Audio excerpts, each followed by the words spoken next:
mais le conseil constitutionnel bu leen fàtte ni ñi fa nekk ñëpp Macky Sall moo leen fa teg man na gëwma ni nit dina xëy rek soppeeku bu ñu fàtte ni lu ne dund nañ ko avec ce conseil constitutionnel là lu ne dund nañ ko, ne soyons pas naïfs. Le conseil constitutionnel dans sa constitution actuelle dañu ko war a dissoudre aussi dindi ko daal di teg beneen structure, une cour ou tout ce que vous voulez.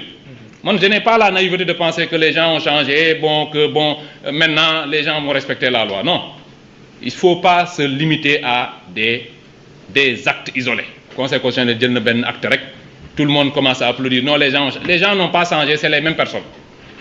Macky Sall moo leen fi tegoon, nañu réformer et ayons le courage d'aller vers une cour constitutionnelle. Man yooyu laa gis nga xam ne c'est des actes forts que le régime actuel doit poser. Ma jàpp ni c'est les conditions sine qua non de réussite du projet mooy li ngeen di wax nii. Gis nga le projet là du ay wax kese nii, il faut de la stratégie. Dafa am ak actes yoo xam ne foog ñu teg ko avec courage et détermination.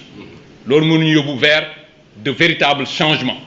Mais bu ñu fi toogee nii rek di xool, nous avons une opposition qui, pour une fois, pour la première fois dans l'histoire du Sénégal, on a une opposition qui a plus de moyens que le régime en place. Maanaam ñoom li ñu yor moo ëpp li régime bi yor. Maanaam ñun nous n'avons que nos salaires. Parce que ñun moom allah kulli al ñun xaalisu dëkk bi ñun naruñ koo jël. Duñ ko politiquer. Donc cela veut dire que ipso facto, en puisant dans les caisses de l'État pendant 12 ans, ils ont plus de moyens que nous.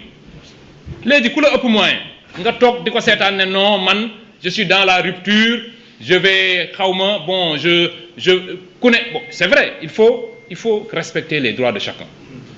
Mais pour moi, respecter les droits de chacun, c'est respecter d'abord les droits des Sénégalais. Et les droits des Sénégalais, c'est d'abord d'aller poursuivre tous ceux qui ont de l'argent public dans leur poche ou dans leur compte bancaire. Loolu mooy dëkk, loolu mooy respect des droits. Te loolu tant que defuñu ko nag ci problème la ñuy dëkk. Ñii dinañ ñu sonal parce qu'ils ont trop d'argent public te arrangé wu leen ñuy yëkkati un certain nombre de procédures. Donc damay guddal à chaque fois, mais pour man dafa jar ñuy wax loolu. Le projet, pour qu'il réussisse, il faut des actes forts. Et vous êtes en train d'en poser. Pour man, il faut nit ñi di déglu. Nit ñi di déglu ni, il faut qu'on aille vers des actes forts. Une véritable rupture, mais une rupture assumée. Gis nga ñii nii, ce pays, détermination moo ñu ciy génne. Radicalité moo ñu ciy génne. Parce que loolu moo tax ñu jël dëkk bi. Si Sonko n'était pas un radical,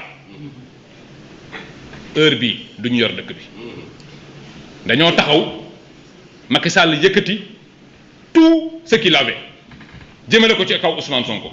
Il a fallu que ñu taxaw ci wetam ne ko jàmbaar lii radicalité rek moo la ciy génne.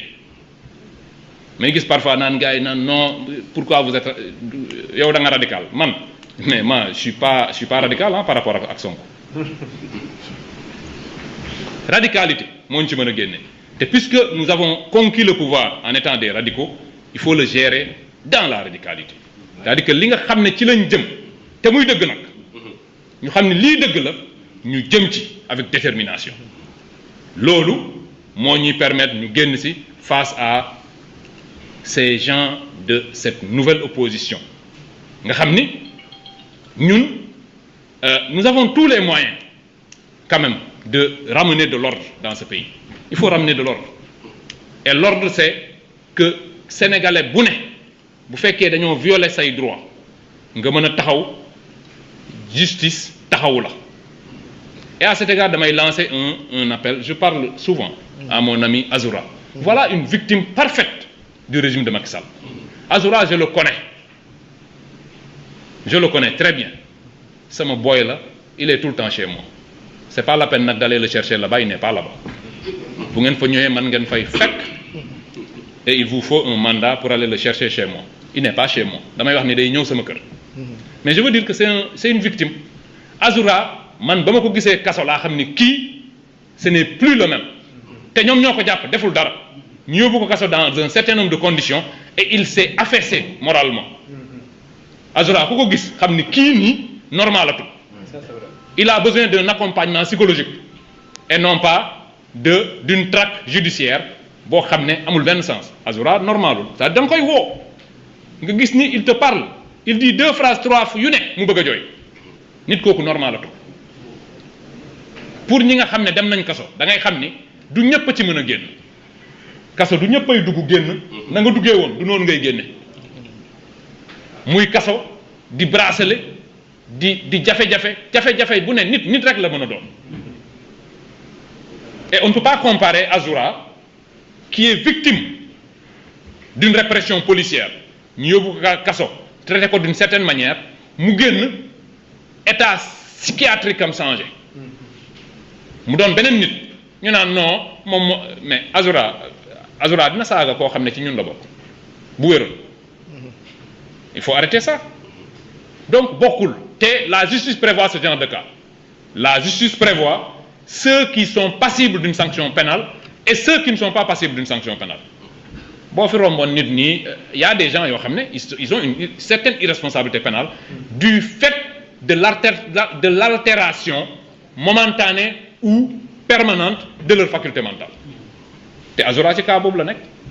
Donc damay wax ni yooyu yëpp c'est des choses yoo xam ne avant ngay jël justice di dali ci kaw nit koo xam ne mais au lieu ñuy jëli Azoura mais les 80 morts yi fi am mais ñi leen rey ñu ngi fii ci dëkk bi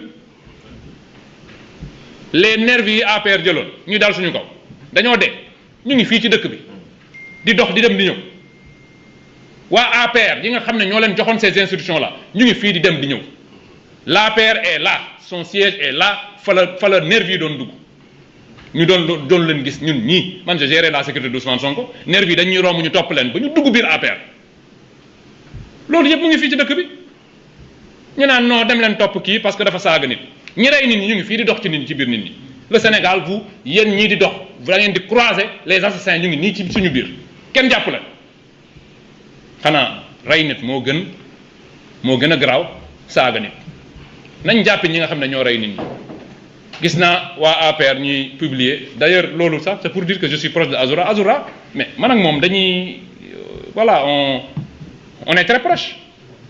Le geste que j'ai fait c'est juste un geste de nu mu tëddi un geste de tir mais loolu je le fais avec lui parce que daf ma doon tooñ di ma mbalak am lu mu may wax noonu je fais ce geste là à son égard je savais même pas qu'il filmait et il a filmé ça descend sur les réseaux sociaux ñu commencé casse un geste de tir xanaa tir bi ci boppam dem leen wari tir bi y a des gens ici Sénégal fii ñu wane leen ñu tiim doomu jàmbur buy dund viser ko tirer ko rey ko boobu ba léegi déggoo waa APR di ko kaas mais vous voyez un Waly Diouf Bodiang bu jël baaraamam def nii ngeen bëgg cee wax di ci bind alors que yow gis nga une vidéo dans laquelle un Sénégalais tue un autre Sénégalais. Donc il faudrait qu'on revienne à l'essentiel. Pour moi, j'ai été un peu long. Pour moi, il faut revenir à l'essentiel, au fondamental.